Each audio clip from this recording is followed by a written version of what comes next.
And welcome to Senate, our big meeting. So important time of the year. I'm excited to get started and get ready for next week. So I'm going to go ahead and officially call this meeting into order at 4:01 p.m. And as always, we are going to get started with roll call. Senator Bigd. Present. Senator Abdi. Senator Abdi. She just joined. Okay. Senator Gustafson. Here. Senator Gabbard. Here. Senator Vondra. Here. Senator Alimo. Here. Senator Mendonça. Senator Mendonça. Senator Parte. Senator Parte. Senator Salim. Senator Salim. Senator Nemo. Senator Nemo. Here. Senator Hawk. Senator Here. Hawk. Sorry. Senator Khan. Here. Senator Pham. Present. Senator El-Sadi. Present. Senator Albera. Present. Senator Osman. Senator Osman. Senator Stiff. Here. Senator Nelson. Here. Senator Sweeney. Here. Senator Wickman. Here. Senator Ruiz. Here. Senator Wheeler. Here. Senator Abbasi. Here. Senator Thomas. Madam Speaker. Senator Bejarano. Senator Bejarano. Senator Flynn. Here. Senator Hopwood. Here. Senator Novak. Howdy, my comrades. Senator Mecklenburg. Here. President Trenny. Here. Vice President Maltari. Here. And myself. Wonderful. Okay, so we are going to waste no time and jump right into presentations. We have quite a few of them today, and they're all super important. So, Wendy Hsu, you have the floor. Great, thank you. Yes, it is Student Health Services presenting our budget request for FY22. And actually, I am handing it off to two stellar SHAC members, our Student Health Advisory Committee members, Senator Radiat Abera and Destiny Cherry, who I see are both on. So I'm certainly going to be here. We also have a special guest appearance with our medical director, Jody Eglund, that can help answer questions too. But Destiny and Radiat have got this under control. So if I can hand it off. Awesome. Thank you so much. Give me just 1 second to screen share and then we can get going. Is someone able to enable screen sharing? Yes, you should have it now. Okay, perfect. You'll have to ignore all the tabs. That's the life of a grad student. Okay, can everyone see it okay? Awesome. I will let Radiat take it away then. Hello, everyone. My name is Radiat Abera. I am the student senator for social and behavioral sciences, and I'm also working with Student Health Advisory Committee with Wendy Hsu. Today we'll be presenting the student proposal. And I am Destiny Cherry. I'm the current graduate intern in Student Health Services and then serving on SHAC as well.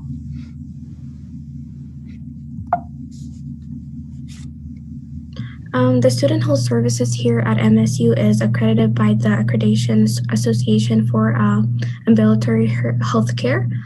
This association was founded in 1979, and it is an American organization that accredits ambulatory healthcare organizations, which means the process of officially recognizing an organization as having a particular status or being qualified to perform a particular activity.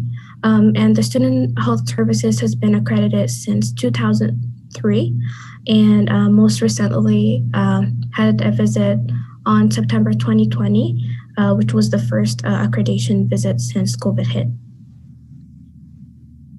So Student Health Services provides a wide variety of services to students and has continued to stay open in person and additionally added some virtual options for students during the pandemic. They were able to implement COVID safety guidelines for staff and for students in the clinic for those in-person visits, and then quickly switch to HIPAA compliant Zoom meetings after COVID became a thing. So students had and still have the flexibility with their appointments to do whatever is most comfortable and convenient for them, especially with a lot of students moving home. Student Health Services provides quality and affordable services to all Minnesota State Mankato students, whether they're living on campus or off campus, to ensure their learning experience and to support their academic success. And then for those of you who don't know, Student Health Services is divided into 3 different parts. The first being the medical clinic, the second being the pharmacy, and then third being health education. All of these services are located in Karkowski Commons between Dining Services and Presca, and they make up the first floor and then the lower level of the building. And there's lots of great services that they offer, and you are welcome to read through these lists on here, but I do want to point out just a couple of them in particular.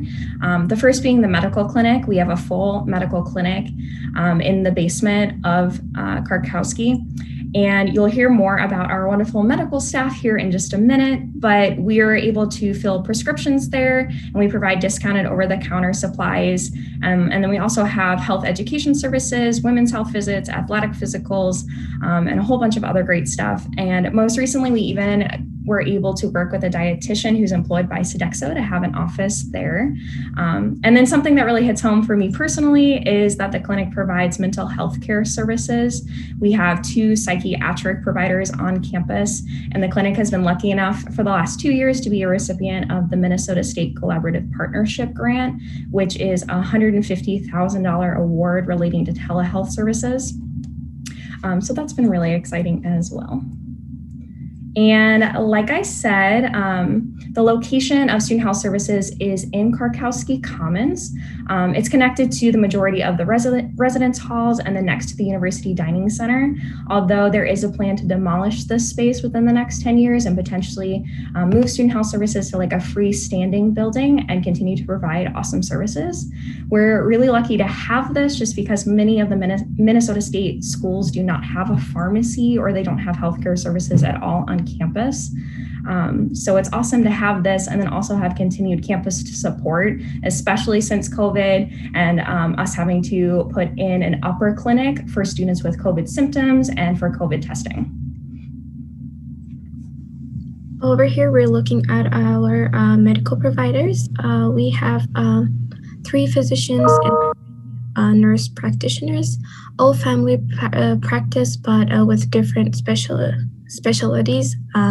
For example, we could look at Jody Eglin, who is the medical director and is a family practice and a psychiatric nurse practitioner. She's been exploring telepsychiatry service over the last few years in hoping of setting up a model of to serve Minnesota State students with psychiatric care.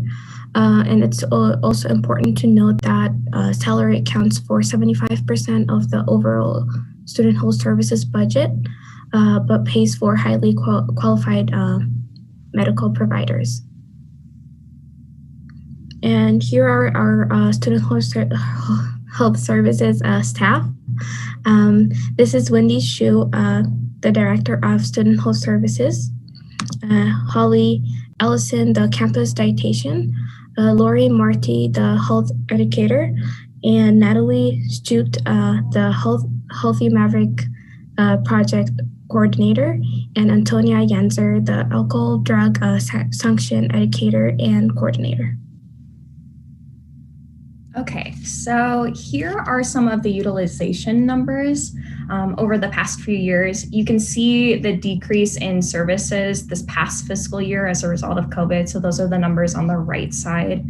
But we do want you to note that there was an increase in services for some of these from fiscal year 18 to 20. So it's kind of just been a funky year. Additionally, I know student services or student government has worked on a mental health initiative this past semester, and you can see that like the one place where we did see an increase was in mental health first aid training, which was part of the initiative. And that service will continue to grow with the want and need for mental health first aid. Additionally, you can see a decrease in like the mental health appointments in this past year, but I do want to point out that from fiscal year 18 to 20, it's still more than doubled. So we're still seeing students for a lot of different things in the clinic. Breaking down our client population, you can see here the age ranges of students seen in student health services, and it breaks down pretty evenly. So we're not just seeing just one age come in, which is showing students of all ages and all years in schools using the facilities. Here we're looking at the patient demographics of students that live off campus and on campus. 86% of our patients are off campus and 14% are on campus. This is the demographic for international students. 65% of the patients were international students and 35 aren't. These are our goals for 2020. Our first goal is continuing to expand the telepsychiatry. While funding is uncertain, it is our hope that we will continue to expand the number of institutions whose students can have access to psychiatric services. We have developed a business proposal that includes funding from Minnesota State, insurance reimbursement, institutional support, and in-kind dollars from Minnesota State Mankato. It's also important this initiative is assessed with patients' satisfaction to ensure quality and affordable care. And our second goal will be to support mental health initiative on campus. This year, student government supported mental health initiatives, which was very appreciated by health services. Student Health Services has 2 staff certified to teach mental health first aid, question, persuade, refer trainings. As noted in our summary data, the number of individuals trained in the mental health first aid went from 46 to 142, which is a 200% increase. And our third goal is adapting to changing needs from pandemic. As we found out this past year, campus needs can change quickly related to COVID. For example, we can take an initial demand for tasting and mass testing events transition to planning for COVID vaccine distribution. So we will continue to prioritize being a key player with campus and community planning and response. Our fourth plan is goal is to plan for the health services facility. We would be remiss to not include our future location in an ongoing goal with the planned demolition of our current space. So in 2009, Student Health Services participated in a pre-design planning with Air St. Gross architect firm to be part of the dining hall new construction. However, in summer 2013, Minnesota State halted the health services portion of the project due to the increase in necessary student fees that would put student health services over the previous $65 per semester student health service fee cap, which has increased to $75 per semester. And so the comprehensive facilities plan included health services in 2 possible future locations. Okay, so now that you know a little more about student health services and the goals that we have, we can dive into the student health service fee request. And everyone should have a copy of this that they were able to look at beforehand. I know it's a little difficult to see on the slide, but we will zoom in here in the next one. And I would like to point out when we're in the zoomed out version of it though, that the student health service fee request has not increased for the last 3 years. So then here is the zoomed in version of just the same thing on the last slide. Currently, the fee is at $5.42 per credit per student, and our proposal is an increase in 8 cents, so $5.50 per credit hour per student. So that looks like students right now who are full-time paying $65.04 per semester to increasing to $66. So this overall increase just based on projected credit hours is going to be 96 cents per student, but a total of $28,000 for student health services. And down here, you can just see that these were the projected credit hours from last year, and these are the projected credit hours for this upcoming year. So we definitely want to break that down for you a little bit. Like Grady had said earlier, 75% of the overall budget is personnel and benefits. And unfortunately, the cost of healthcare continues to increase, which is why we're requesting a fee increase. Students sometimes don't realize that student health services, just being an employer, has to provide health insurance for its employees. But in return, we get a lot of really qualified staff as a result. Just unfortunately, we do have this $1,000 increase in employee health insurance, which is part of the reason that we need an increase. But with that being said, student health services is open full-time during the academic year, but then is only open part-time during breaks and summer, so that they're most efficiently using student funds to pay for these employee expenses. So a lot of the student health services staff are considered 0.75 full-time equivalent instead of being like 1.0, so completely full-time. And this just means that they're working about 1,500 hours a year and compared to about 2,000 hours a year, just to adapt to the cost and make sure we're using those funds as efficiently as we can. There has been talk about maybe increasing those hours during the week or on the weekends, but that's not something that we're considering for the time being. For the time being, though, we are staffing accordingly to make the best use of those funds. And then additionally, there is a rent increase this year, so a 2.5% rent increase from residential life, since we're housed in the same area. And part of that is because of the COVID clinic having to open up for COVID testing. Like I said, though, there has been no increase in the fee since fiscal year 18, so over the last 3 years. And there are other places that Student Health Services continuously seeks funds from to ensure that students are not fully responsible for this funding. So Student Health Services anticipates the continuation of a $30,000 student insurance grant to cover a portion of our student insurance coordinator's position. And like I said earlier, they also are the second time recipient of Minnesota State's Collaborative Partnership Award, which is a $150,000 grant for telehealth services. And we're looking to fund that full time. So that's not something that like students have to worry about. But there are other expenses that can't be covered by grants. So things like the second to last bullet point on here, like liability insurance, our electronic health management system, and supplies and material, which is part of the budget every single year. So that hasn't changed. Just to reiterate though, Student Health Services has been open all year, including during the pandemic, to provide students the healthcare services that they need. They've never stopped providing care during this time. And in fact, they've increased services for students by searching for more space on campus to house our upper clinic for COVID testing. And they also began providing more telehealth services to adapt to the changing times, which they will continue to do as COVID regulations continue to change. Student Health Services is just one of those needs that will never go away on this college campus, especially as we see the lasting effects from COVID that will affect students for many more semesters to come, unfortunately.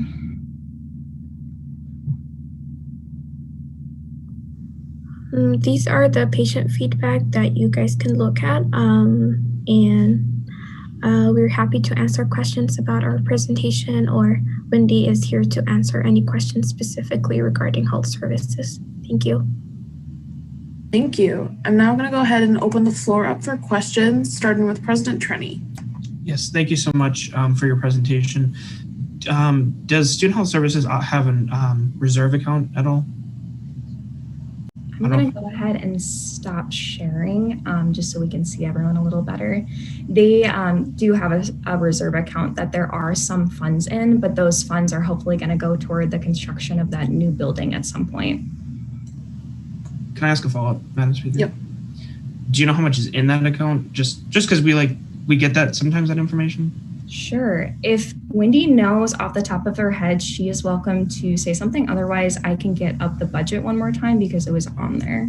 Yep, I was going to say it is on there, but it's right around $1 million.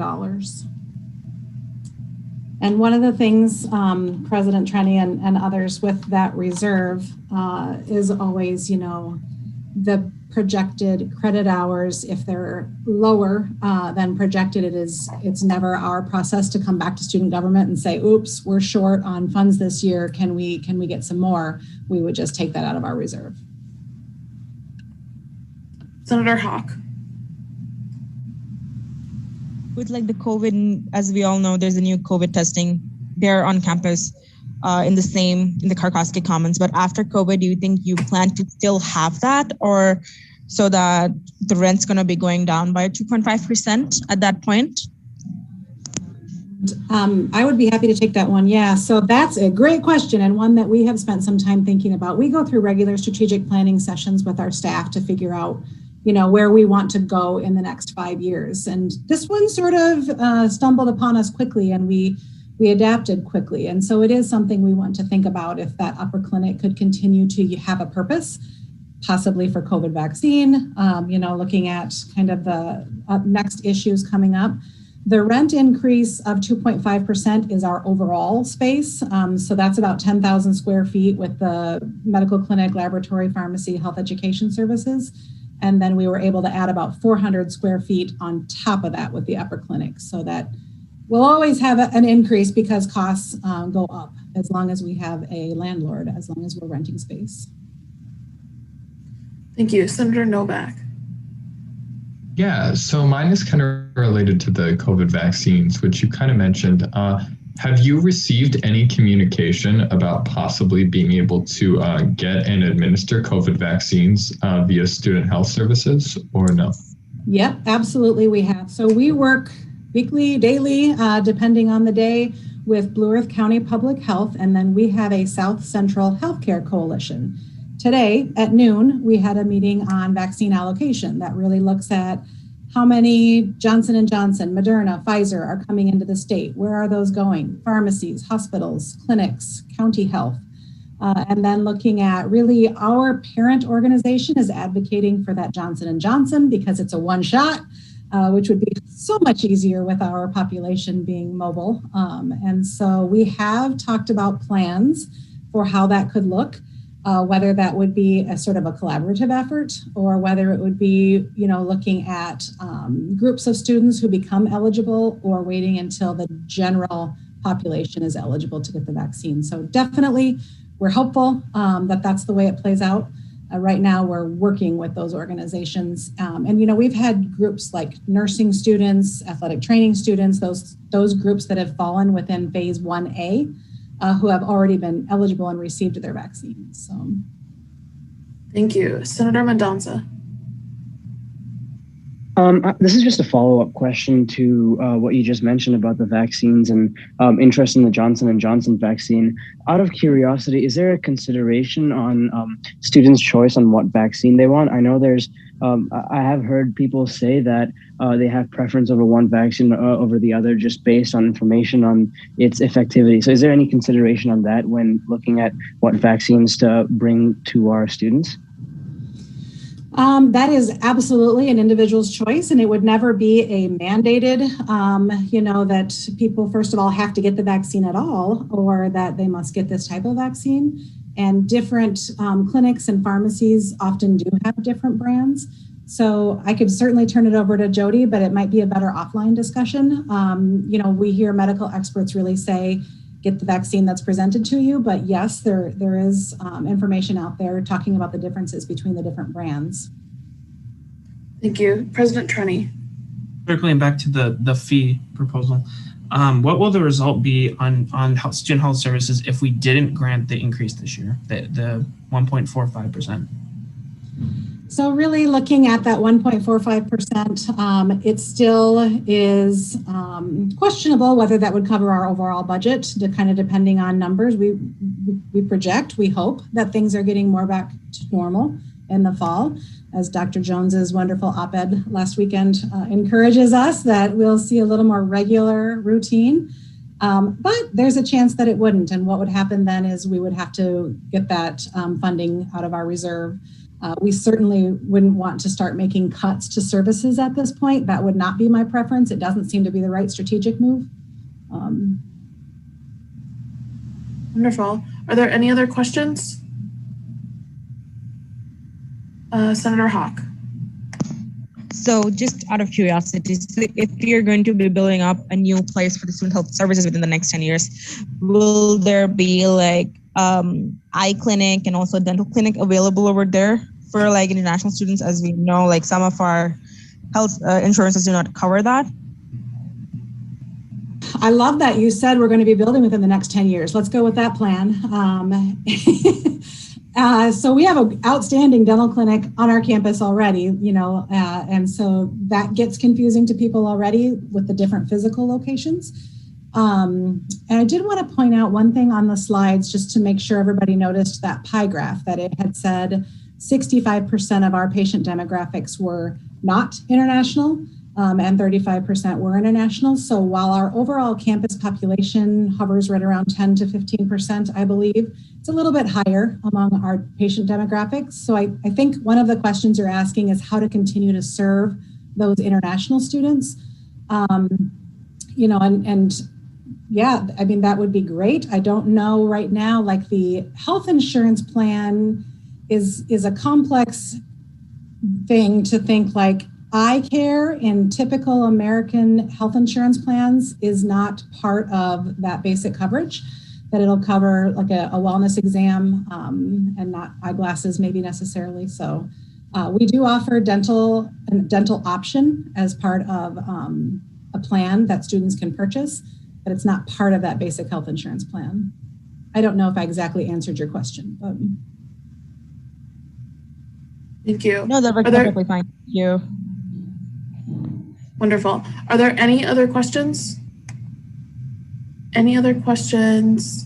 Any other questions? Okay, seeing none. Wendy, could you please put your email in the chat? That way, if people have questions about vaccine rollout or anything like that, they can contact you directly. Absolutely. Thank you for all the great questions. And thank you, Destiny and Radiant. Wonderful. Thank you, everyone. And just a reminder, let's try and make sure that our questions are specific to the actual fee proposals, and that way we can keep on topic and keep moving. So next up for presentations, we have Provost Cecil and Associate Provost Martinson. They're going to be talking about the academic affairs budget reduction proposal. So you have the floor. Thank you. Good afternoon, everybody. Thanks for inviting us here to talk a little bit about our plan for the budget. I'll share the screen here.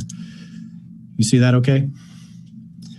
So I'm just going to run through this. I know you've got a lot on your agenda. I'll try to get through it fairly quickly and hit the high points that I think you'll be the most interested in. I want to talk, now my screen's hung up here. Hang on. There we go.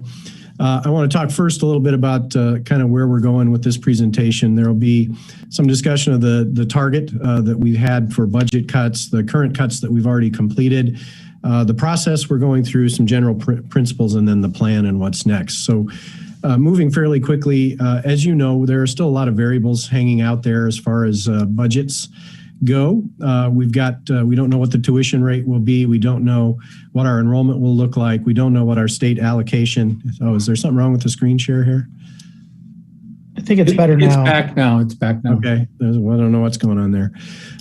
Anyway, so there are some variables. We're off again. It went well again. Let me restart it.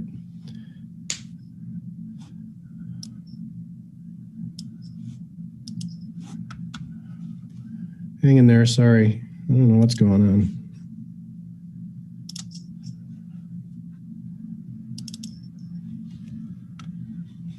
Let's go.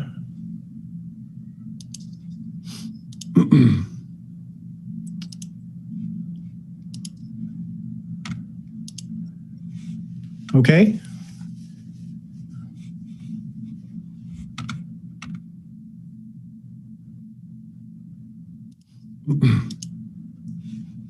Are you seeing that? Yes. Yeah. Okay, good. Sorry about that. So I'm be looking off the screen here because I had to move it to my other monitor. So again, the target and the tools slide that we're on here. Boy, everything's locking up. There we go. So there are some things that we just don't know. And we started out with some targets for this coming fiscal year with a $2.5 million target that we announced to the campus a few weeks ago. We had to change that based on the February forecast in a good way. As you know, the state revenue forecast was improved. And so we set a $2 million target for this round of cuts from academic affairs. And the tools that we have at hand to do those kind of cuts are things like administrative cuts. We can cut reassigned time for faculty, extra duty days for faculty, adjuncts and fixed terms. We can do some givebacks from different budget pots that can help reduce that $2 million target. We can change some funding sources, departures, BESIes, canceled searches, reorganization, and retrenchment or layoffs as a last resort. So we went through all of this, and with our $2 million target, we had already done some cuts, as you may know. In FY20 and 21, that's this fiscal year and the one just prior to this fiscal year, we did some significant cuts where we eliminated 27 faculty positions on our campus. We did some fixed term hires behind some of those. Fixed terms are just 1 year faculty contracts rather than probationary faculty who become tenured faculty later on. We reduced some administration, $350,000 in saving. We froze administrative salaries.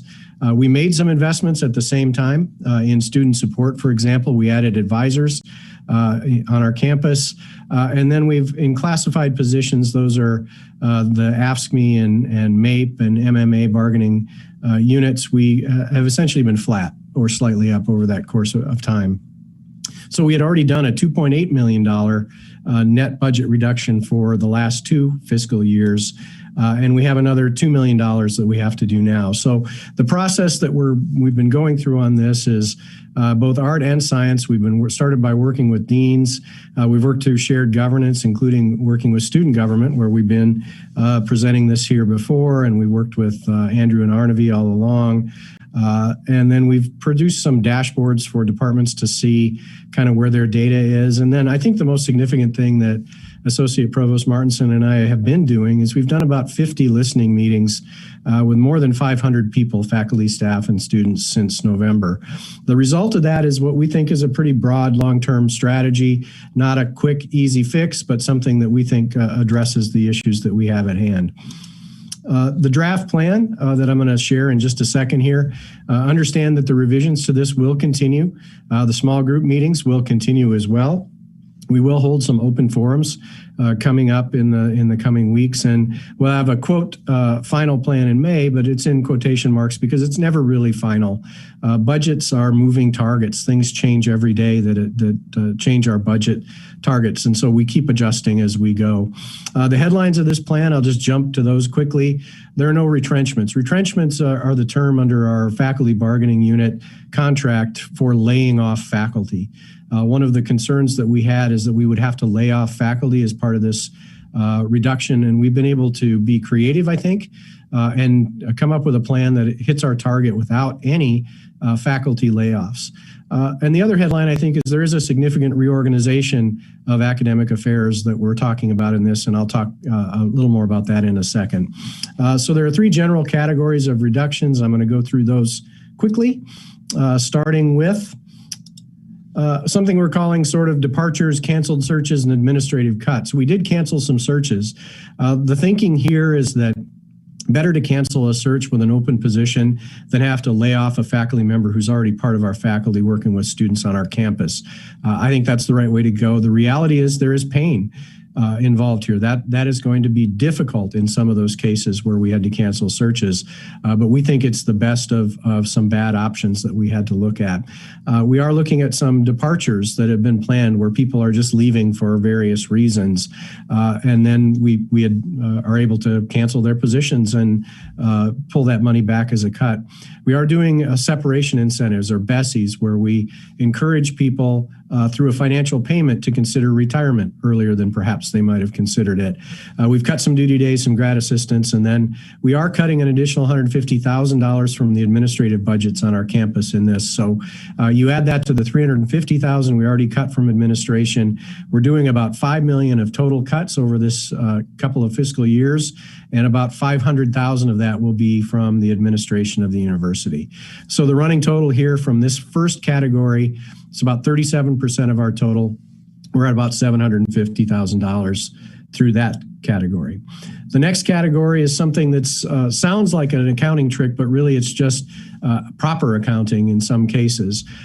Some positions are funded or should be funded through special kinds of sources. For example, we have graduate programs that have what we call differential tuition. So an extra tuition rate at a graduate program that's a high cost program, with the idea that that extra tuition will go to pay the costs in that program. And in some cases we have done that, and in some cases we haven't. We found some positions in some of these programs with differentials that were paid through our base budget, our regular budget, and we're able to move those onto the differential dollars and reclaim that base budget, which results in a cut. So we've got some of those in nursing, ed leadership, and SBS, some adjunct positions. The next little item here is $100,000 that we're going to give back from academic affairs summer allocation. We teach summer courses. That money comes back to us to provide services throughout the year. Usually it's about $3.5 to $3.7 million that we get. We're choosing to give back to the university as a cut about $100,000 additional dollars there. So $100,000 out of our $3.7 million allocation. Why that number? $100,000 is actually approximately the savings from laying off one faculty member. So we literally said we're going to pay out of our summer allocation to avoid any retrenchments here. The category total here is $761,500 for a running total of $1.5 million out of the $2 million that we need to find in this round. The next category is the other headline here, and it is a reorganization. It's something that we've talked about on this campus for many years. It's a reorganization that we think can save us almost $700,000, keeping in mind again that every $100,000 is a position that we can keep on our faculty to be working with students. So if we can do something like this and still be effective in delivering services, we think it makes a lot of sense. We have talked for years about our two colleges, Arts and Humanities and Social and Behavioral Sciences, and all the commonalities that they have. They provide the vast majority of our general education. They have similar approaches to information, similar approaches to their disciplines. There are lots and lots of ways that they can be more connected than they are. They're two fairly sizable colleges, and we suggest putting them together as one new college, in which we would save some money through cutting administrative staff positions through hopefully attrition or BESIs. We can reduce some faculty duty days there. We can eliminate one of our development officer positions from the Division of Advancement. If we have 6 colleges, we have 6 development officers. If we have 5 colleges, we're suggesting we should have 5 development officers. There are some additional savings we can find in year 2 through some more collaborations. And again, we see this as a very sensible way to foster additional collaboration and interdisciplinary work. This is something we think will actually greatly improve some of those areas that we're trying to work on between those two colleges. That effective date, by the way, you'll see there is July 1st, 2022. That gives us a year to work on the details of that reorganization. We get to save money immediately through this process, however. So through that reorganization and those other 2 categories that I mentioned, we're looking at about $2.19 million worth of savings that we've identified with no retrenchments. And if you kind of add that together, that $2.2 million, along with that $2.8 million that I said before, that we've already cut, that's $5 million, and that's what we were after. A couple of points that we made when we've talked through this with the various bargaining units is that our dashboards that we created to look at how our programs are doing financially shows many struggling programs on our campus. We have some very, very strong programs as well, but we have enough that are struggling that we have to really make some tough choices and look closely at those and work with those departments to improve their financial position going forward. But again, we're still waiting the outcome on some key variables. What will the tuition rate be? What will our allocation from the state be? And what will inflation be? And all of those kinds of things. So this is all very much a work in progress. Those are the choices that we have suggested for our campus that we think make the most sense going forward, avoiding eliminating any additional faculty positions. The next steps in the process, we'll continue these small group meetings that we've been having. We'll do some open forums as well. In fact, we had a small group meeting today, and I think we have another one tomorrow. We'll continue meeting with programs to discuss where they are with their financial situations. We think there are some solutions that we can help people find in order to be more financially viable as an academic program. And then the reorganization of the two colleges, those conversations will begin immediately. Associate Provost Martinson and I have already met with the deans involved of those two colleges. We'll soon be meeting with the leadership council of those colleges, and we're going to come up with a process and a group, and we will include, of course, we'll include students in that, a process to really sort of make some of these suggestions about how do we bring these two colleges together, where are places where they can work together, and so on. And then I just highlighted one other thing. We've had a process ongoing on our campus we call strategic budget planning. We first did that a couple of years ago, 2 or 3 years ago. That is coming up again next year. That's a separate process from this, but it is an additional evaluation of where our academic and other units are on campus that we'll be able to look and see just what kinds of things we need to do. The bottom line here, and I think the thing for students to understand, is that we have this structural problem with our budget where our expenses exceed the money that we're bringing in.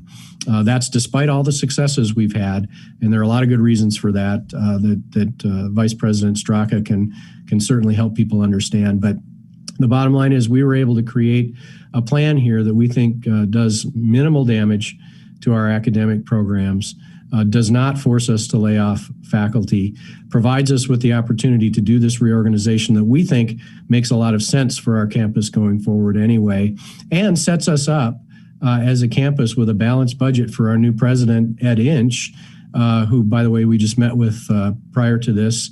Had a great conversation. You're going to love this guy. So I look forward to you getting a chance to get to know him. But it sets up President-elect Inch with a balanced budget going forward so that we can really start with a baseline as things move ahead. So I'm sorry I had to rush through that. I know you've got a lot on your agenda, but I'd be happy to try to answer any questions anybody might have about this budget plan. Wonderful. Are there any questions? Vice President Multari. Just a quick question. So the online differential funding that you mentioned, may I ask why were we not doing that before, like previously? So these were not online differential necessarily. These were different kinds of tuition differentials at graduate levels. So the answer to that is well, there are a lot of answers to that. Some of those folks may have taught both in the online programs and in the regular on-campus programs. So there may be a good reason why those changes weren't made, but we do see an opportunity here to make a sensible change that can save that base budget going forward. So yeah, I mean, it's a good question, and the answer is frankly complicated. It may just be that they were teaching in a variety of modes or contexts or programs even, and that's why we had them on the base budget before. Thank you. Senator Novak. Yeah, I was just wondering if you could give a potential timeline of the combination of the Colleges of Arts and Humanities and the Social and Behavioral Science. Absolutely. Excellent question. So what we anticipate is that the group that we decide on, working with students, faculty, and staff in those areas, will begin work immediately. And the way the contracts work on our campus, the bargaining contracts, there's a February 1st deadline for announcing an official reorganization.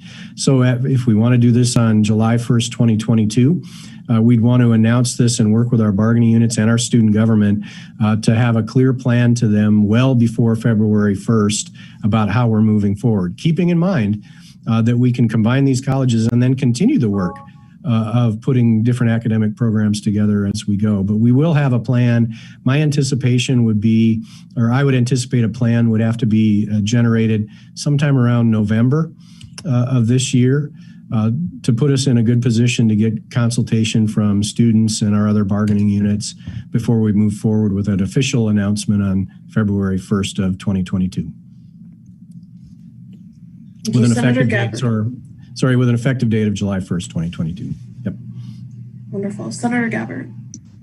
Yeah, I was just wondering what you guys propose to call the college. Would it be College of Liberal Arts or Humanities and Social Behavioral Sciences? Do you guys have any idea about that yet? So we're open to suggestions. We have seen some of these, for example, South Dakota State has a College of Arts, Humanities, and Social Sciences. And so you will see colleges like that. You'll also see colleges of liberal arts and social sciences. So this is actually a national trend to do this kind of combination because of the synergies that can result. But if there are good suggestions, we're open to anybody's ideas about something that might roll off the tongue for that, because it is a kind of a complicated combination. Thanks. Thank you. Are there any other questions? Any other questions? Any other questions? Okay, seeing none, we're going to now transition into the next presentation with, I believe, Vice President Straka as well. Yes, good afternoon, everyone. Thanks for the invitation to come in front of you today. What we're going to talk about, in the last year, there's certainly been some concern about the 3625 online tuition differential.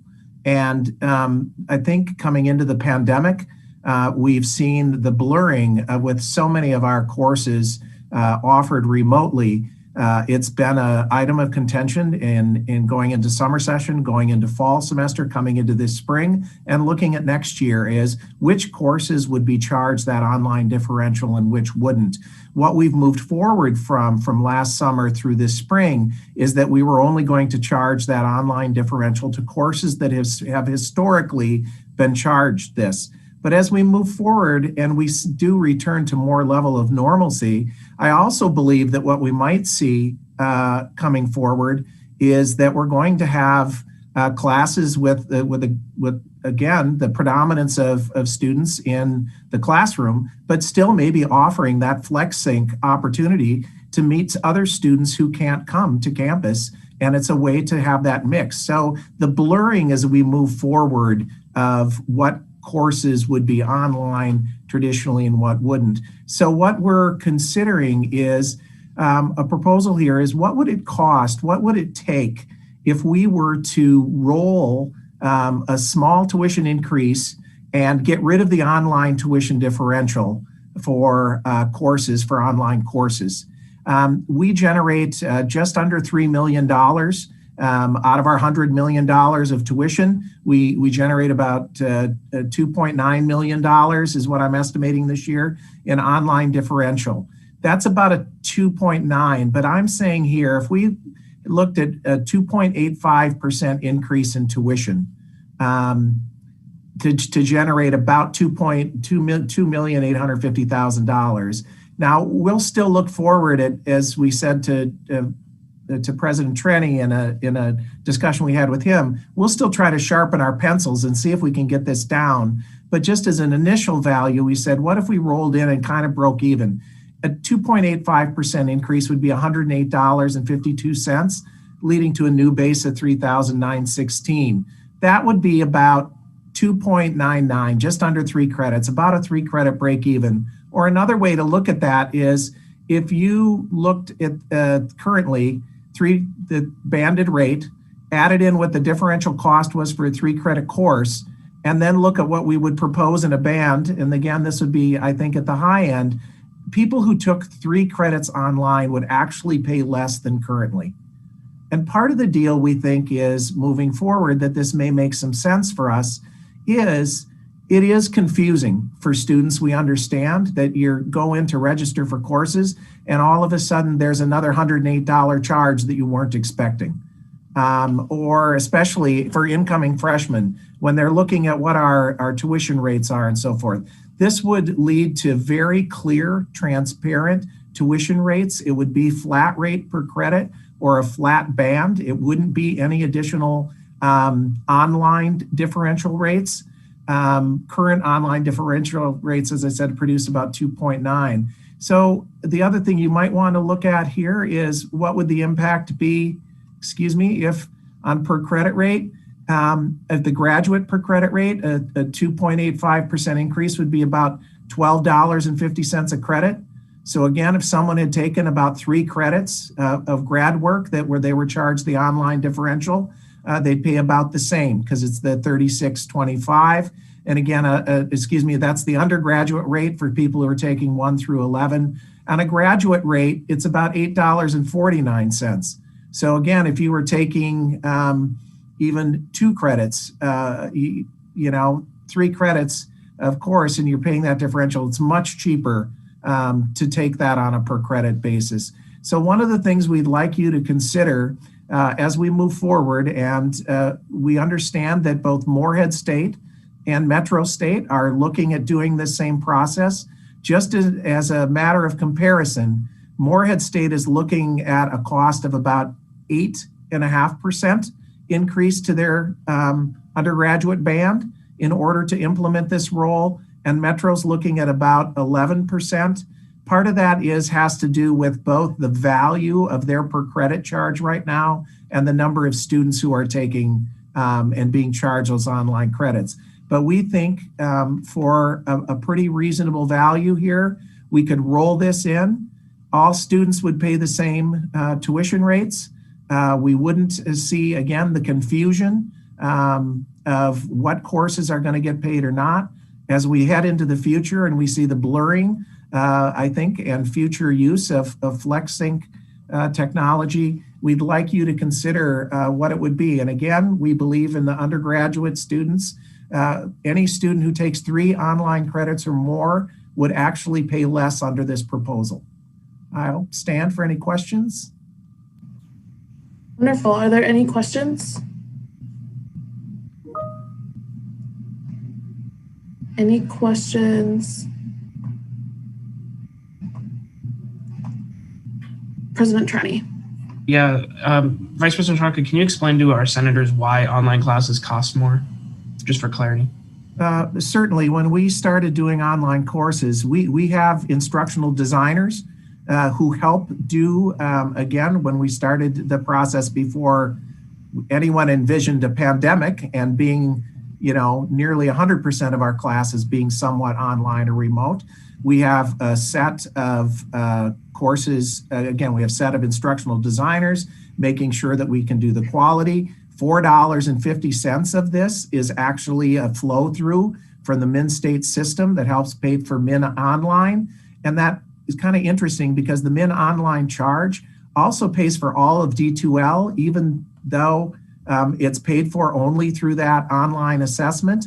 All students who use D2L and all courses that use D2L are being funded through this.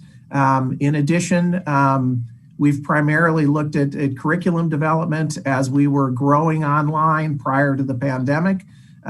It was also to give some pay to instructors to move their courses into an online model and make sure they did it in a quality manner. So all of those things do take a little bit more work to provide a really quality online course. Again, as we're moving forward, this is to roll it in and make sure that we're able to keep the instructional design support for our faculty and to pay for some technology as we go through this and we'll just roll that into our base and not have it continue to go up as credits go. The other thing I would say is we understand what we've heard from some students who it's not their choice to take an online course, and especially again pre-pandemic to what we're looking, but it's only the way it's offered, and because of the way the institution has said, they get charged the extra amount. What we're hoping here is, again, students would pay a single tuition rate regardless of the pedagogy of how the course is offered. Thank you. President Trenny, did you have a follow-up? Yeah, it's more of a comment. I just want senators to be aware, and please ask the questions you have now. We'll be taking a resolution on this eventually. The reason why I say that is it's to roll this into tuition, it's a 2.85% on top of the 3 that's already being proposed. So in total, it's about a 5.85% tuition increase. And I really want senators to ask those questions now. So when we vote in a couple of weeks on a resolution, which I've expressed it is based off our support. So ask those questions now if you have them, please. And I yield. All right, I'm gonna wait a second to see if any questions come in before we move on.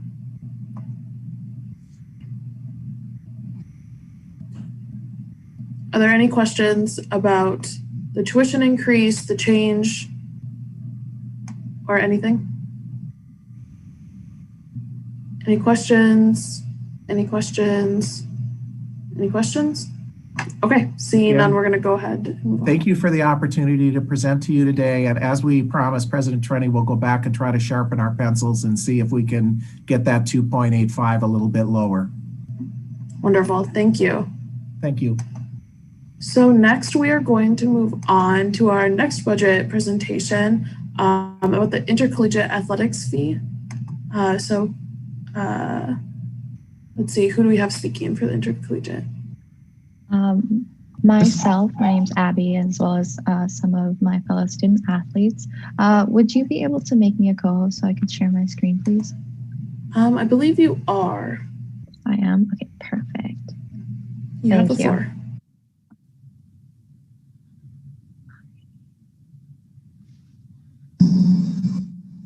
Perfect. Hi, guys. We are the Athletic Fee Advisory Committee. I'm Haley Forshee. I'm your softball SAC rep. We have Jackson Hauge, your baseball SAC rep, and Abby Stefsleen Dumali, the track and field SAC rep, along with an executive board member. Just as a reminder that SAC is the Student Athlete Advisory Committee.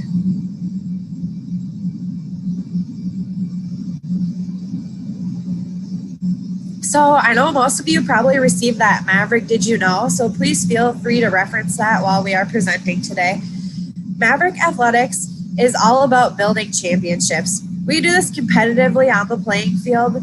We do this in the classroom by maintaining that 3.2 GPA for the last 10 consecutive semesters. And we do this in the community by donating 4,000 plus hours of our own time to the greater Mankato area. Currently, we have 18 Division II sports teams here at MSU, and we have 2 Division I sports teams. The average student athlete here at MSU is actually funding 75% of their own educational costs. So most student athletes here are not receiving those big full ride scholarships that you hear about at Division I schools. So why are Maverick athletes deserving of your fee support? We sustain 900 participant opportunities. This includes our 525 student athletes over 20 sports programs. We also have 375 student support opportunities, which include things like our dance team, cheerleading, managers, video and film support, our athletic trainers, media relations, and marketing interns. In a non-COVID-19 year, we have about 25,000 student engagement opportunities. For example, this could be attending a football, basketball, or hockey game. Athletes here really serve as the window to our university. We are a huge part of pride for this community. We get students, faculty, and alumni excited about our games, using them as a way to give people that college experience that they're looking for. So let's talk about where we stand and what we compare to other schools. Please reference your data handout, which includes important benchmark data. We are currently at $4 per credit hour. This puts us at the lowest institution of the Minnesota state system, which includes other schools like Bemidji State and St. Cloud. We are 41 cents below the average and 58 cents less than the highest funded institution. The system cap remains at $4.58. See during this upcoming year. But that 2% increase is still going to leave us pretty far behind our other min-state system schools, many of which, again, are already receiving that maximum per credit hour level of fee support. So again, here's that increase, our current credit hour fee and then our proposed.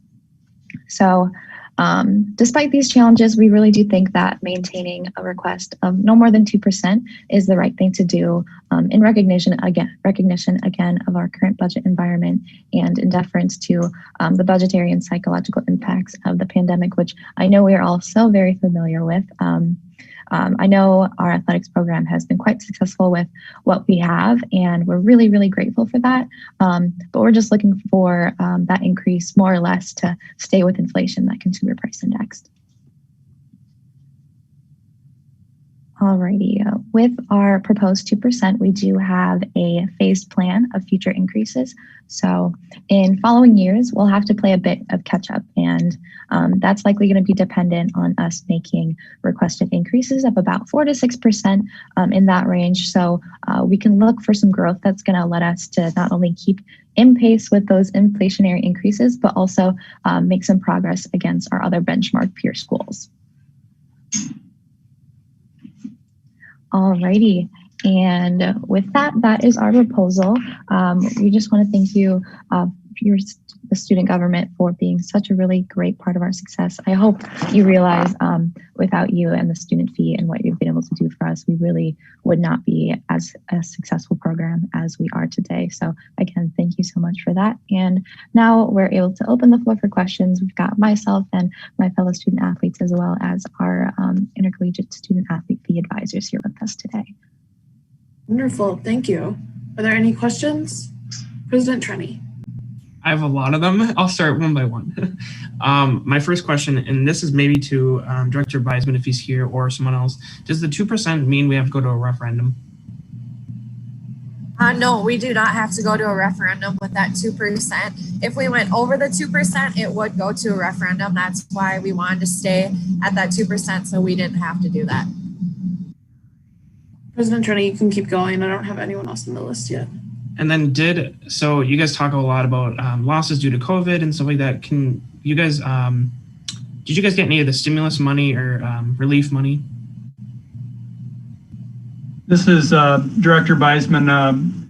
We're still working with administration on what kind of losses. Total financial impact for intercollegiate athletics was about $1.5 million related to COVID. And we are beginning to prepare budgetary reports for Vice President Straka that may qualify for some relief under the CARES Act. And that's yet to be determined as we begin to put those reports together. I don't know if Rick is still on and if he'd have any further insight on that.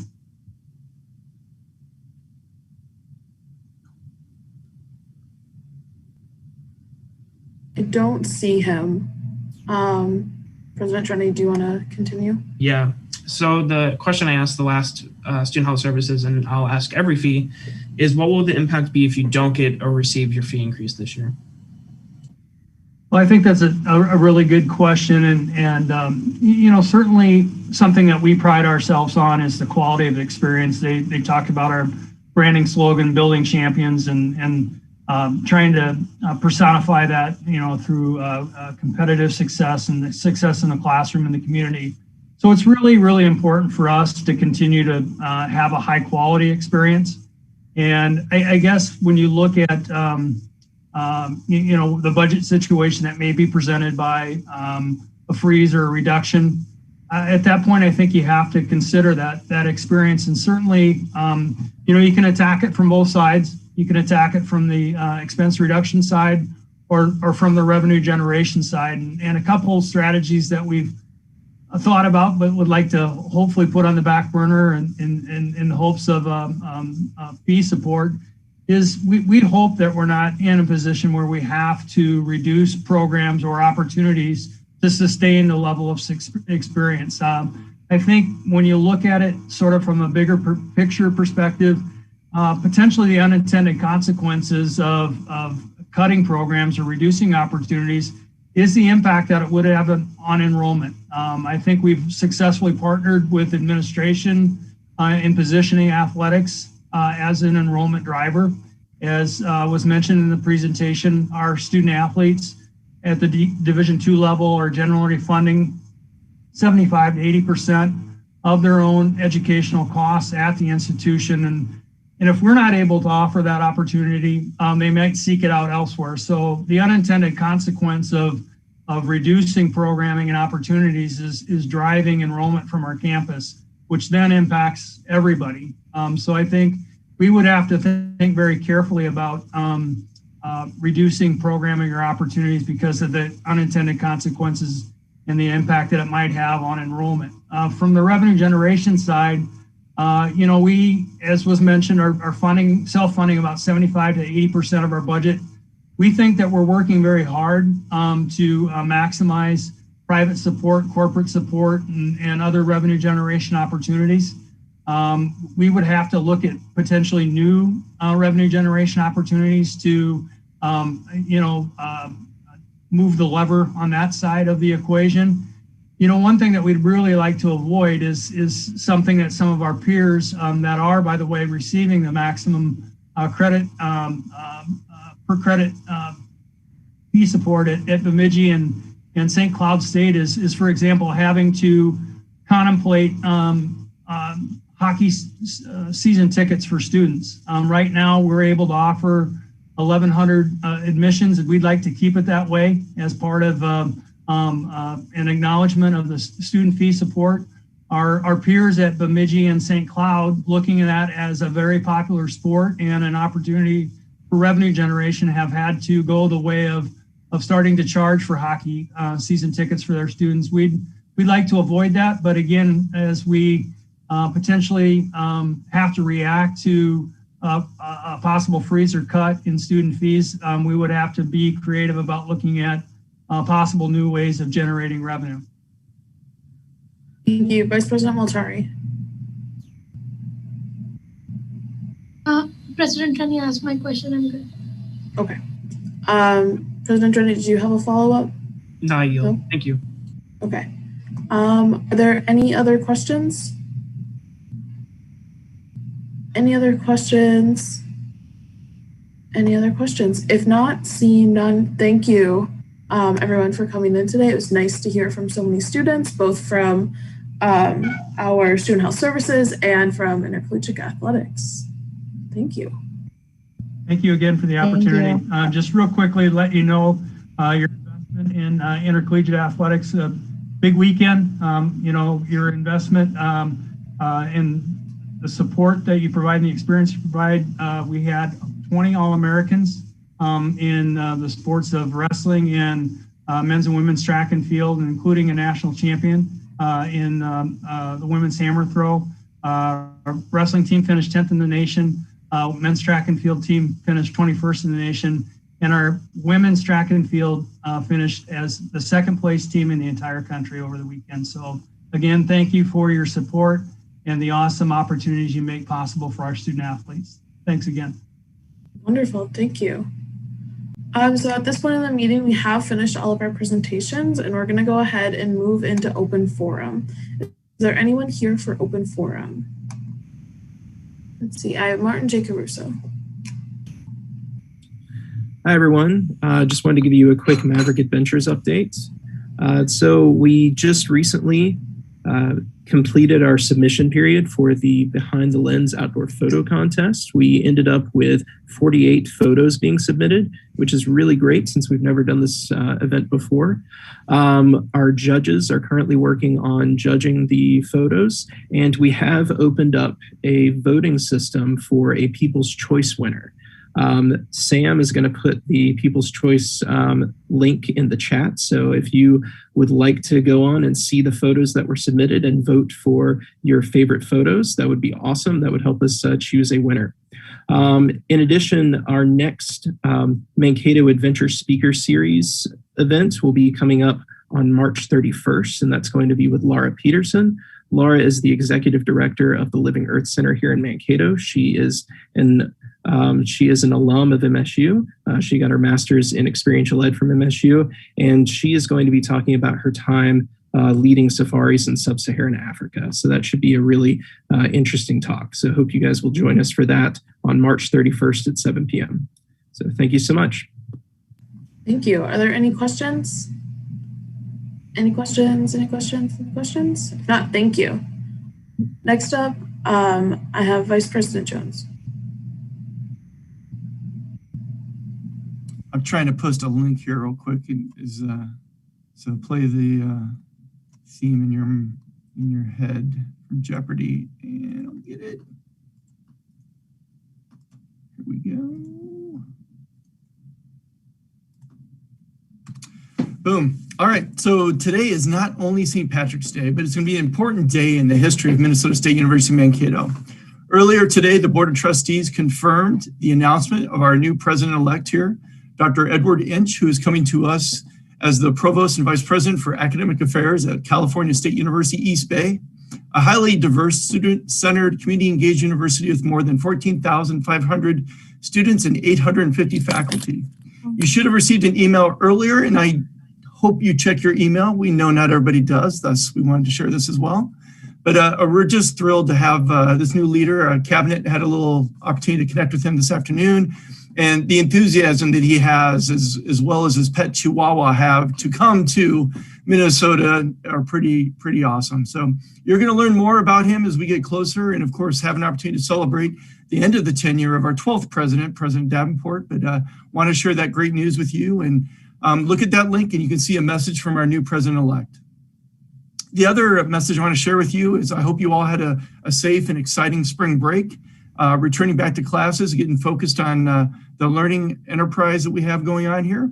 As a reminder, on Monday, we do have a campus testing event for COVID-19 from 10 a.m. till 4 p.m. in the CSU ballroom at no cost for you. I encourage you and all your friends to take advantage of that opportunity. Thanks, and have a good week. Thank you. Are there any questions? Any questions? Any questions? Senator Novak, did you have a question?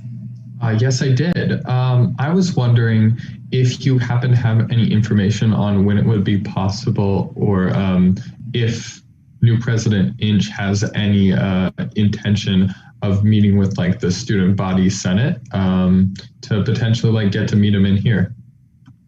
It's a good question. So one of the things that we'll have to work on and try and figure out, it's important a university doesn't have two presidents, right? As you can imagine. So important to honor and make sure that we follow through at the end of President Davenport's term.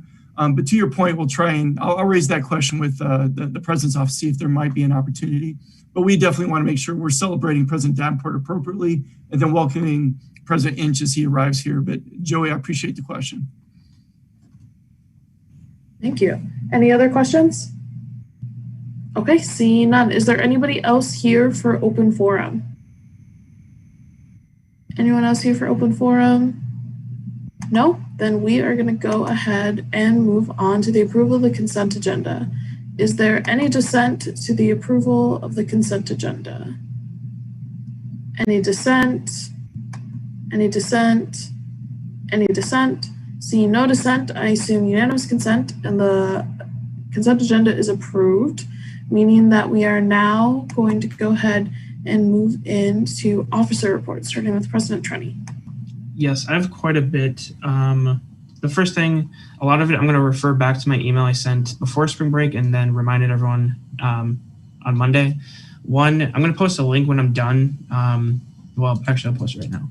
If whoever hasn't filled out the doodle poll for the banquet, please, I'll get a better link because but we have a doodle poll right now, and it was in my email, basically asking when people's times for a banquet. It'll probably be looking at who's responded now that Wednesday.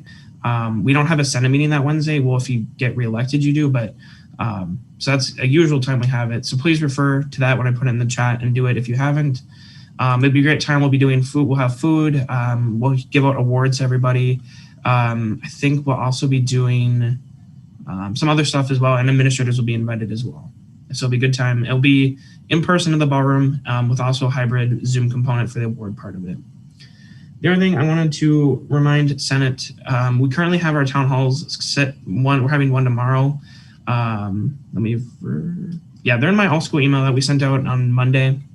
We have one tomorrow, I think noon to 1, and then Monday noon to 1, and then Tuesday 5 to 6. And you can see the Zoom links on that.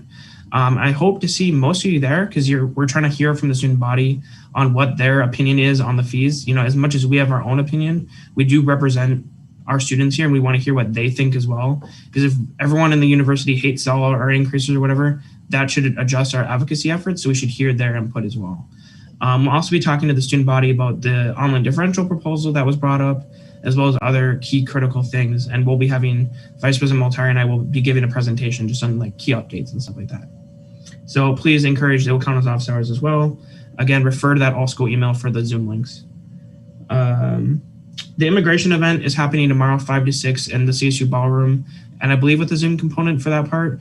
And then we still have openings for consultations from 6:15 to 9. So if you know any students who have an immigration question or want to study abroad or just want to, get an opinion on something, they're free consultations, 100% confidential, and you just email Amber and I'll put her email in the chat below as well to get those appointments. We still have many openings.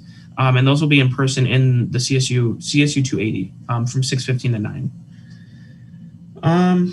Again, the budget timeline will be meeting next week at 3 p.m. So you won't have committee. If your coordinator hasn't relayed that to you, there'll be no committee meetings next week. I don't think the speaker will mention this, but I encourage everyone, and I said it in my email, be on a desktop computer and be somewhere where you can be alone for like 6-7 hours. Because you're going to want to, as we're approving these budgets, be going through them because they're all in teams, everything's in there. You don't want to be voting on something you don't know about or that you haven't seen, because that's not a proper way to represent people. So please be considerate of what you're doing next week and where you're going to be. I encourage everyone to have a desktop, not on your phone, and be by yourself and at home. And with that as well, we won't be meeting in person. Room capacities weren't there, and then just COVID. So we will not be meeting in person for that. And contrary to popular belief, next week's not our only budget meeting. March 31st, we'll be doing more as well, and we'll give that update next week. If you are graduating this semester, will you please email me ASAP? We need to know how many graduation cords we need. So when you graduate, if you've been a senator or an executive, you do get graduation cords. I do have them, but I'm not going to show them. But you need to email us now so we know, and also we may plan like a little ceremony at the banquet or inauguration for that as well. Last week I finished, or 2 weeks ago, God, it's been a week.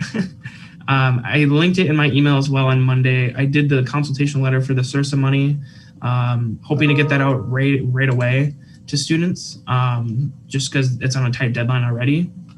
As you can see, we approved the $625, $800, and $1,000, and just refer to my letter as well. The American Rescue Plan was just passed by the federal government, and we'll be doing consultation again on a new plan for more student aid to students.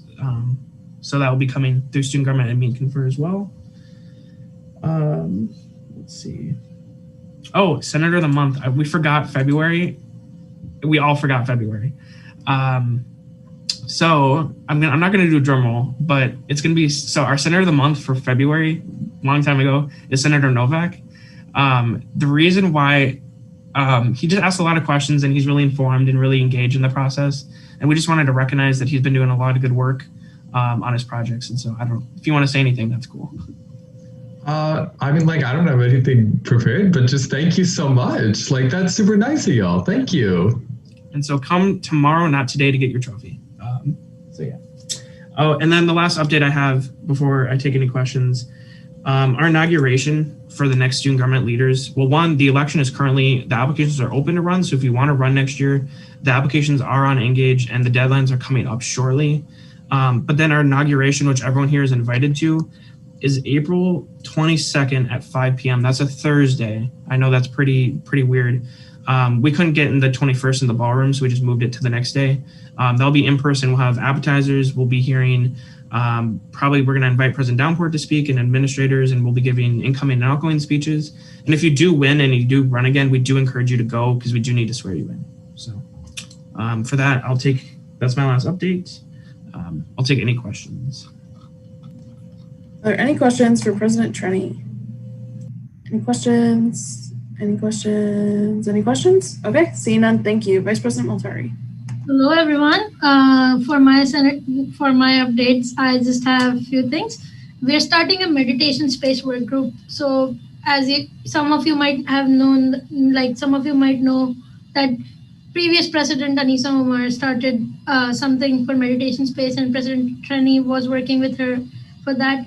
So now for the work group, I have Moses Langley, who is the special assistant to the provost, and myself as the co-chair for that work group. And I think we're going to work on that meditation space. And there's a few others like Mr. Mark Constantine, and then some other people working on that work group. Another update I have is the Senator credit proposal. Since this is the end of the semester, we might be doing the first batch of first generation, I would call it, first generation of senators to participate in that program and check on how this program works. If it works well, then we are going to continue it, and senators can get credit for their participation in student government. And President Rennie mentioned already the budget meeting. It's at 3 p.m. Make sure you have your devices charged and you are in alone or in person, not in a public place. That would be really appreciated. And my last update is Senator Wandra. I wish you a very happy birthday. That would be all. Wonderful. Are there any questions for Vice President Maltari? Any questions? Any questions? Any questions? Okay, seeing none, I'm going to move on to my report. I have a few different things as well. So this Friday at noon is the deadline for you guys to email me any departments that you want to bring in to ask more questions. So after looking at the SAC recommendations, if you have questions or want to know more about their budget, make sure that you email me by Friday at noon. I just asked that, I said this in my email, but I just asked that your questions aren't already covered in their budget. So if they're coming in, that you have new information that you want to ask them. So Friday at noon for that. Going off of what Vice President Maltari and President Trenny said, find that solo space, be ready for the long haul for next week. Also, I would really, really, really, really appreciate it if you guys turned on your cameras, or at the very least put a picture up on your Zoom profile. That way, as we're going through those deliberations and as people are coming in, taking time out of their nights to come speak with us and their budgets are on the line, that we offer them that respect by making sure that we're fully present there. So if you are able to, please, please, please do that. Beyond that, office hours will be due on the 26th. You guys should have no issues getting office hours in, seeing as this is our busiest time of the year. So let's just make sure that we're not slacking on that, and then we get those turned in on the 26th by noon as well. That is all I have. I did want to introduce our Dean of the Day, which is Dean Budge. So if you'd like to say anything. I believe I finally got the Dean of the Day right, so correct me if I'm wrong, but. Nailed it. Nice. Thank you for having me involved, and appreciate some very important discussions that you're part of. So thank you for your strong advocacy for the students in general, for the topics that you bring to the table, both working with the administration and otherwise. And it is an important piece of the overall work that you're part of. So thank you for being here and participating as fully as you are. Thank you so much. And thank you, Dr. Betzos, for sending me the updated list along with Amber. So that is all I have for my officer update. Are there any questions for me? Any questions? Any questions? Any questions? Seeing none, we are going to move on to Senator updates. Senator Hopwood requested to go first, so let's go ahead and start with Senator Hopwood. Hi guys. So I wanted back on my project of bias training. I did get in contact with Torin, and I had a Zoom meeting with him before we left for spring break, and I talked to him about how I want to incorporate bias training and hiring with the CAs. And I also talked to him about incorporating more diversity around campus. And when I talked to him, he said that he doesn't really have that much information about trying to incorporate more diversity around campus on like different, his area doesn't really go with how many different, what is it called? Like the new student programs and like the different, what did he say? Like there's, what is it? I think Senator Novak, he's working on what I'm trying to talk about. The LGBTQ, like the different, what is it called? A learning community. Yes, those. So we talked about how we have a learning community on the D1 floor, which is like the African American like one, and they moved it from Crawford now to McElroy. And we talked about how like there's money and budget and like how maybe we can incorporate, if we can ask them, like the people who have joined, if like they're more willing to pay to go to other residencies, because it's hard, because if you have an X amount of people of color in one designated area, then it's going to show that there is more diversity in the other residencies than maybe Julius Sears or Presca, because different learning communities that are there. But he told me that I can talk to like the new student programs and other people about that. So I designated bias training specifically as a project for me and Torin to work on. And so when I talked to him before spring break, I will set up another meeting, I think next week with him.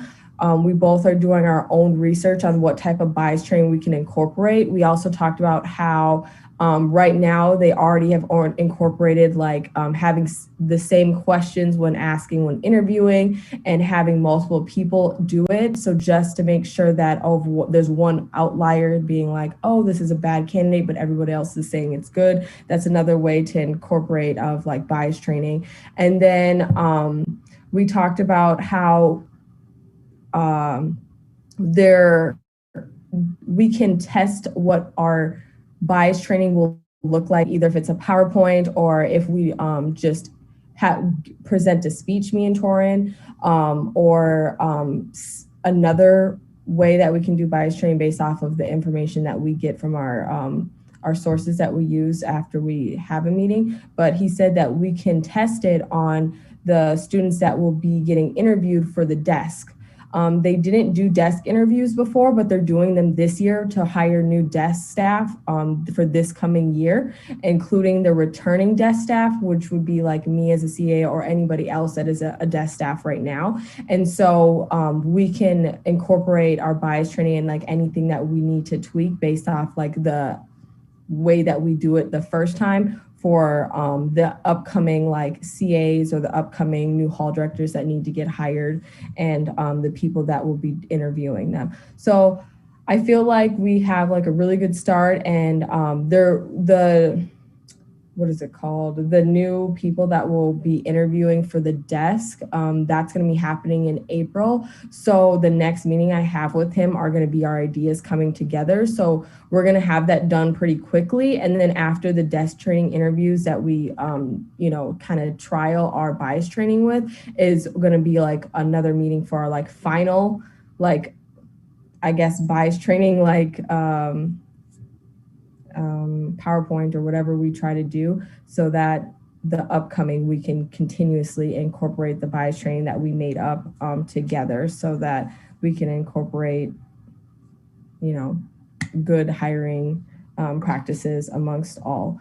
And so that's pretty much all my updates.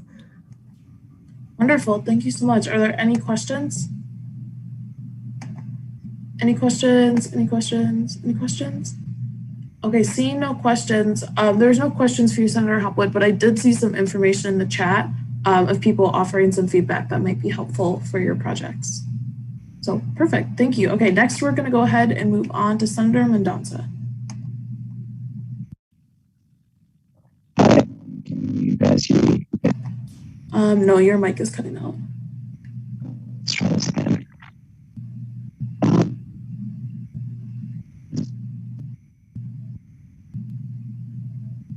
Could you say something? Test. No, it's, oh. Yeah, are we good? Yes. Okay, sorry about that. I just spilled water all over my earphones. Good afternoon, everyone. My name is Manav. I am the Senator for the College of Business. In my last officer report, I mentioned that I was working on a project for the College of Business, and I'll get into that. So besides engaging in discussions with both the faculty and student return to learn action team, as well as the CETO advisory board, I've been enjoying a lot of the work that I've been doing with my other partner, Senator Limo, for a few projects within the College of Business. So in the first semester, I started working on increasing project learning opportunities within the COB to facilitate more experiential education type settings within classrooms, whilst also boosting the out-of-class real-world experiences that kind of aligns with what the campus strives to do. So not to end the momentum on that, both my partner and I, we started looking at ways we could make things easier on the faculty side of things. So, we listened to what students were saying and we got their needs, and we understood that, but we wanted to see what faculty were saying and, where any potential resistance to adapt to these new proposals were, so that, not only do we have, there'd be a little more synergy with student and faculty communications, so that we could implement our proposals better, but still adhering to faculty needs. So while finishing things up on that front, I'm also working on 3 final things that I'd like to complete within my senator position. So starting with a new student ambassador program within the College of Business.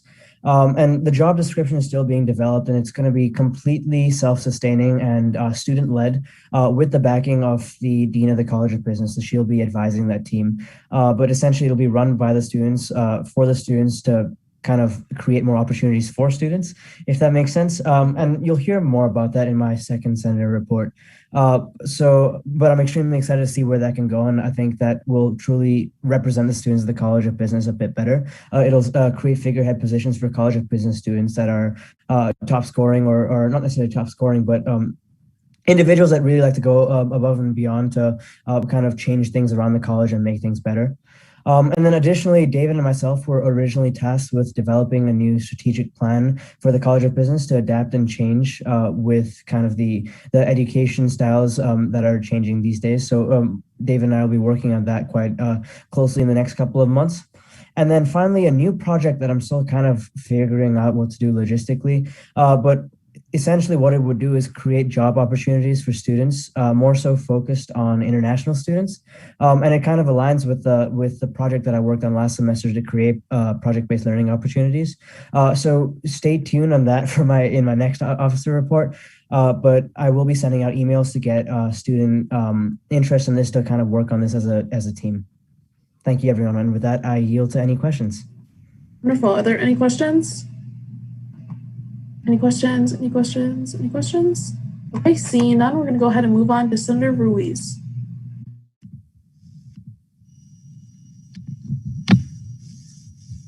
Okay. Hi, everyone. I have a little visual aid. If I could get hosting privileges.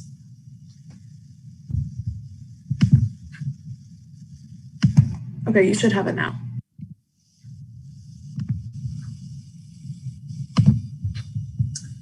Okay, so for my senator report, I have this nice little presentation thing. I wanted to start off to talk about the Student Basic Needs Committee. We met last month, and our next meeting, I believe, will be on, I think in 2 weeks, the last Monday of this month. And we, in our first meeting, we're discussing how there is actually quite a lot of resources available to students. The issue that different departments are finding is that the whole advertising and getting those resources out to the particular students that are in need So our committee has come up with the sort of idea that we're still kind of working out is the basic needs hub. So potentially creating, maybe even like a table or something, something really minimal where we could have people stationed there to be able to provide these students with direction. So say someone's like, hey, I got into a car accident, I'm running low on money. Is there anything I can, do? And then someone could point them out to the emergency grant or something like that. And we were discussing maybe there could be an opportunity for social work majors to participate in being those kinds of, I guess the people who would be managing the table perhaps. So there's that. And then we also want to emphasize the importance of addressing food insecurity to the upcoming leadership. And so that's talking to the new student government coming in, and as well as talking to the president-elect about the importance of food insecurity and making sure that this issue is really tackled and not forgotten. Then the next point is my senator project, which has been kind of underneath the table for a while because I've been kind of working on out the kinks.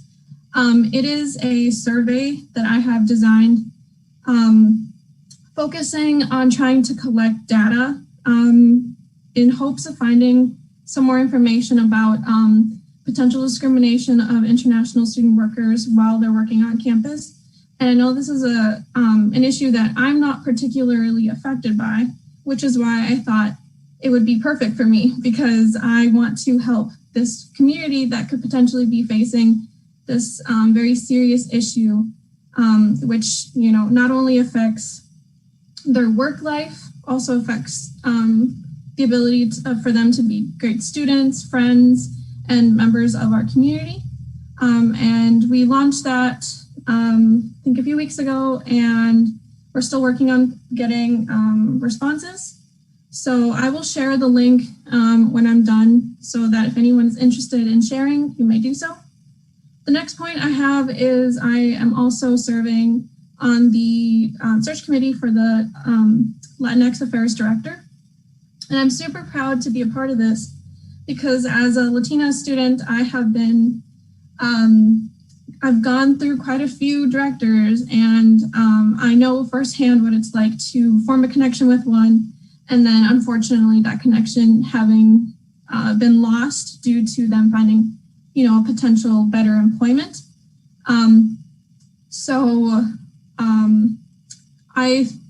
This is an ongoing process, but I want to emphasize to some of our administration that is here that this is a super important role. Especially when it comes to the retainment of Latinx students here on campus. And then the next thing is that I have been appointed to the Constitution Committee, and I'm looking forward to the first meeting on Friday. So now I will be available for questions. Wonderful. Are there any questions? Any questions? Any questions? Okay, before we move on, I just wanted to say, Senator Ruiz, I really appreciate how thorough that report was, and that visual aid was awesome. So everybody take notes. That was great. Next up, I have Senator Vondra. All right, thank you. I'll try to be quick with mine, although I do have a bit. First and foremost, my senator project concerning the Performing Arts Library. It did recently hit a snag in the form of apparently the choice to make the Performing Arts Library into classrooms was part of the Armstrong Hall, I don't know the term, reconstruction, teardown, etc. project. So basically those classrooms have to go somewhere on campus. Although in our meeting with the dean today, it sounded like we might have gotten past this, but I'm not too sure. I need to send an email. And besides that project, I'm also involved with the Academic Affairs Committee and their various projects, providing feedback and such. Elsewhere in my position of the president of the Residence Hall Association, earlier this semester I attended the Regional Business Conference, which was lots of fun. And we recently filled out our exec board, which is also awesome. And we are currently undergoing in the process of elections and our own constitutional revisions. Finally, hope I have enough time to say this one. Also earlier this semester, I had the opportunity to attend the Kennedy Center American College Theater Festival, otherwise known as KCACTF. And MNSU Theater won over 30 awards at this festival for acting, directing, design elements, including 2 national awards in directing and one for sound design, which was me for my show Silent Sky from last semester. And so the director and I are going to the national festival in April, right around time of elections. So April's going to be a fun month for me. And finally, if you want to see a lot of these artists who won those awards in action, a bunch of them, including myself, have been working on a show called Desdemona, a play about a handkerchief, which opens next week. And it's a very female empowering and show and that kind of stuff. Sorry, not good at describing my shows. And it opens on Wednesday, and I know we all have somewhere to be next Wednesday, but it's open through the weekend, so might be nice to go to get to some theater after a budget meeting. So, and with that, I yield. Wonderful. Are there any questions? Any questions? Any questions? Any questions? Okay, seeing none. Once again, happy birthday, Senator Vondra, and congratulations on that award. That's super exciting. Thank you. You're welcome. Okay, so next, I just wanted to mention we do still have a residential life senator vacancy. I had no applicants today, so we're going to go ahead and move on from that. But that position does remain open. We have no new business, no old business. So now we're going to move on to announcements. Are there any announcements? Any announcements? Oh, John? Hit the wrong button, of course. I always do that. I always do something like that. So, Senator Vondra, you mentioned that April was going to be a crazy month for you. I will tell you, my friend, that April is a crazy month on any campus for anybody that I've ever met in higher education. So gear up, folks. We're getting ready to hit the home stretch. So this is a time of the year when we know that A, the weather starts turning nicer, so you'd rather be outside right now than in a meeting. B, your academic loads might start to crush you because some of you might realize, oh, maybe I should go to class, or maybe I should do that project that's due. So just know that this time of year can be a little bit stressful for everybody, but enjoy it. The workload doesn't decrease from here until you start just knocking stuff off your to-do list, whether it's academic related, student government related, all of that. So just know that a lot of the folks here are part of a support network, and that's why we exist, is to help students get through this. We're not going to do it for you, but we will help you get through your projects and stuff that you've got to do. So if you have questions, don't be afraid to reach out. Some of you have mentioned hitting snags along the way.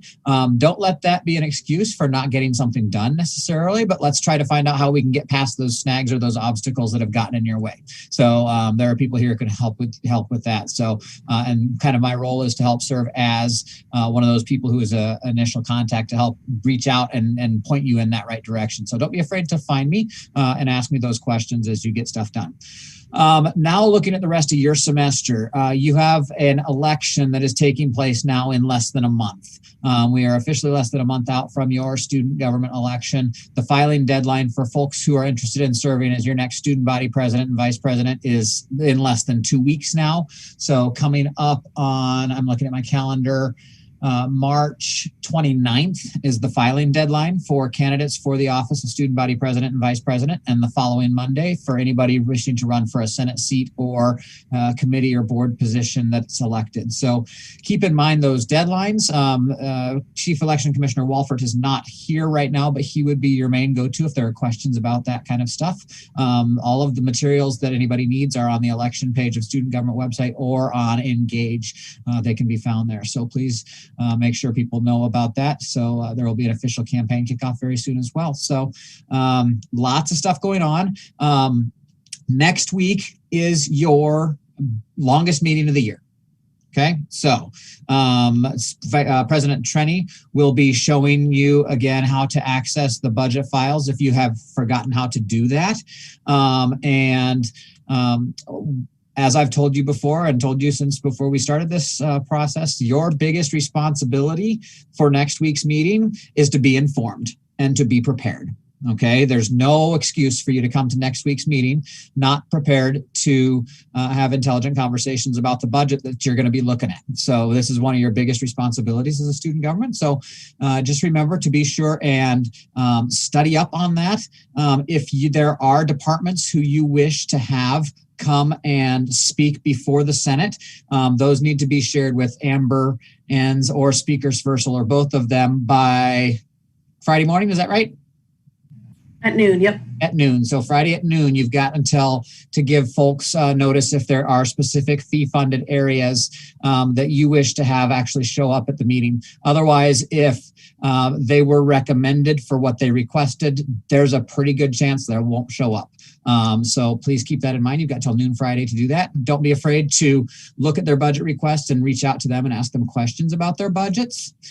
So that would be a very good thing to do as well. So in that Teams folder that President Trenny is going to show you, there are Word documents where if you've got a simple question that you would like to ask, we please put those in there so that we can actually send them to people ahead of time so they can be prepared to have an answer for you, and they will actually respond in writing if there are specific questions. So very important times coming up. So get ready and be sure if you need the memo to request an excused absence from class next week, Amber has hopefully prepared that and gotten that in the folder for you. So I'm really looking forward to it. It'll be a fun meeting. It'll be a meeting that really, if you have not been part of it before, opens your eyes to how things work here at the university. So get ready and let's have a great rest of the semester.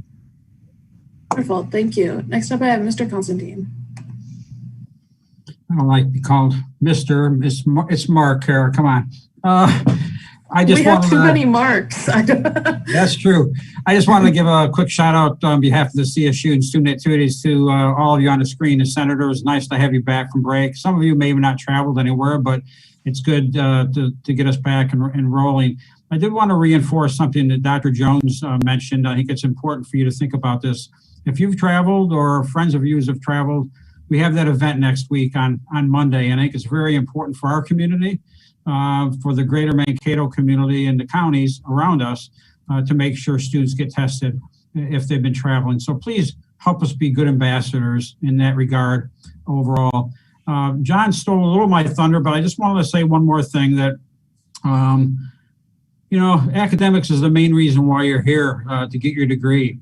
But to be a successful student also means that you have to be a balanced student. And between now and the end of the semester, there'll be a lot of great things happening outside the classroom as well. And I encourage you to take part in the things that are there. We're still under some of this COVID watch, unfortunately, but in Res Life, multicultural, athletics, recreation, student activities, there's a lot of great activities out there happening. So I hope you remember that too. You have to be balanced to be successful, and you take a little time for yourself when the time is right too. So good having you all back. We are glad to have you, and let me know if I can help you with anything. Thank you. Thank you. Can I just add, I don't think there's too many marks. I just want to add that. Okay. All right, noted. President Trenny. Yes, so I'm going to share my screen again. So again, this is how to find Teams. If you haven't gone into it yet, do it. So when you go into your Outlook, you'll have, and you click these bars or dots up here, you'll have these options and you just click Teams, and then you'll bring brought up to this page. I have so many Teams I'm on. and then you'll see MSU student government team, and then you'll click that, and then you'll only have, I think most of you won't just have Senate.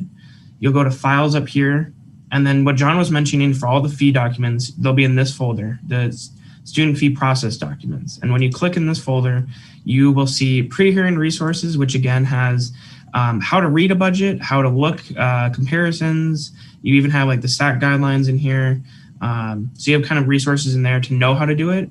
And then in each area in here is a fee presentation we have heard. So like today, the athletic stuff is already in here. So you can look at their fee. You can look at the information they said they also sent to us. You can see that over here.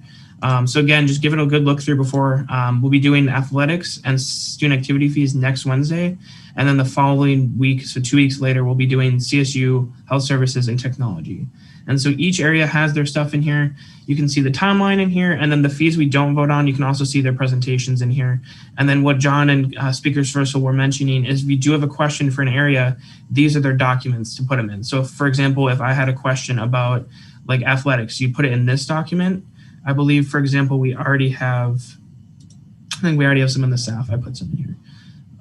So again, put them in there if you want in advance, and then let the speaker know if you want to invite anyone in as well, again, by noon on Friday.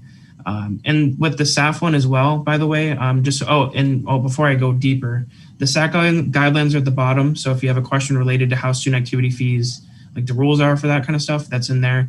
And then what John was mentioning earlier, if you do have class at 3 or even 2, you could use this.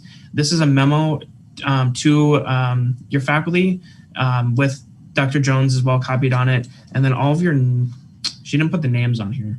We'll have to fix that. But we usually have names on here of everyone who has to participate, because you do get excused from your class to do this and you have to be there. An empty seat at the budget meeting is missed students not being represented. So please be there, please be present, and please plan ahead. And then, so when you go in the student activity fee specifically, you will see, if you click this folder in here, you'll see every area broken down. So you can literally, if you want to see what's in our budget and what we requested, you can literally go in here and see what we sent the student allocations committee and why they made a decision, or you can see like explanations. You can literally see the numbers. Now, I will warn everyone, we don't play with the numbers. So you'll never be able during the budget meeting to say, I don't think we should have this number in there. You give the top number only. You can suggest and take away money based on what's down here, but you can never say they can't spend money. You just give them the money, if that makes sense. So every area is in here. And again, you don't have to go through them all, but if you have a specific area where you have a question about, or like, what do they spend their money on? It's a good time to go in and look and get your questions in advance and be knowledgeable about the areas. So yeah, if there's any questions, let me know on this stuff. I will stop sharing. So yep, if there's any questions, let me know. I yield. Wonderful. Were there any questions?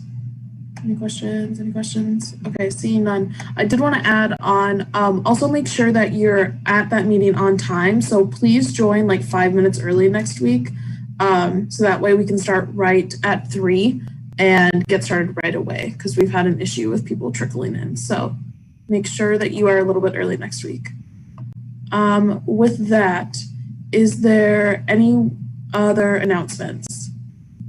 Any other announcements? John? I might have just a couple more real quick. Sorry. Go for it. So reminder, Andrew mentioned, President Training mentioned the attorney presentation tomorrow afternoon. That's not just for international students, it's for students who might be studying abroad or students who might be in an undocumented situation or anything like that. So if there's anybody who's interested, I mean, the topic is going to be current issues in immigration law that pertain to college students. So feel free to attend that. This is one of the best services, and it's one of the biggest wins student government has had in a long time in terms of being able to provide this service and opportunity for students. So please take advantage of that opportunity if you're available from 5 o'clock tomorrow. And then also, as was asked in the chat, if there are people who are looking to volunteer for the COVID-19 testing event, Natalie Shute in Student Health Services has asked me to help coordinate some volunteers, and I'm pulling from the fraternity sorority life community. But if there are any senators who would be interested in that opportunity as well, the shifts are from 9 to 1 and from 12:30 to 4:30 next Monday. There's one spot left open for the afternoon shift and 7 for the morning right now. So if you're interested, please let me know and I can have you added to the document. So that's what I've got available. Wonderful. Any other announcements? Okay, seeing none, we're going to go ahead and move into roll call. Senator Bigd. Present. Senator Abdi. Senator Abdi. Senator Gustafson. Here. Senator Gabbard. Here. Senator Vondra. Here. Senator Alimo. Here. Senator Mendonça. Here. Senator Parte. Here. Senator Salim. Senator Salim. Senator Nemo.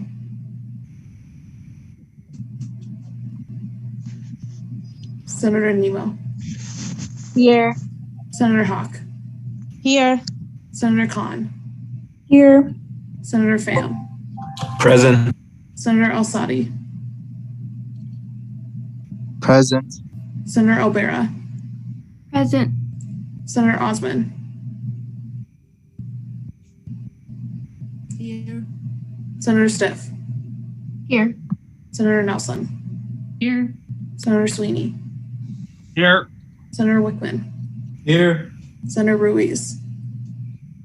Here. Senator Wheeler. Here. Senator Abbasi. Here. Senator Thomas. Yeah, I'm here. Senator Bejarano. Senator Bejarano. Senator Flynn. Here. Senator Hopwood. Senator Hopwood. Senator Novak. Howdy. Senator Mecklenburg. Here. President Trini. Here. Vice President Maltari. And Applications. wonderful. And myself. We're going to officially adjourn this meeting at 5:58. See everyone next week. It's game time. Bye.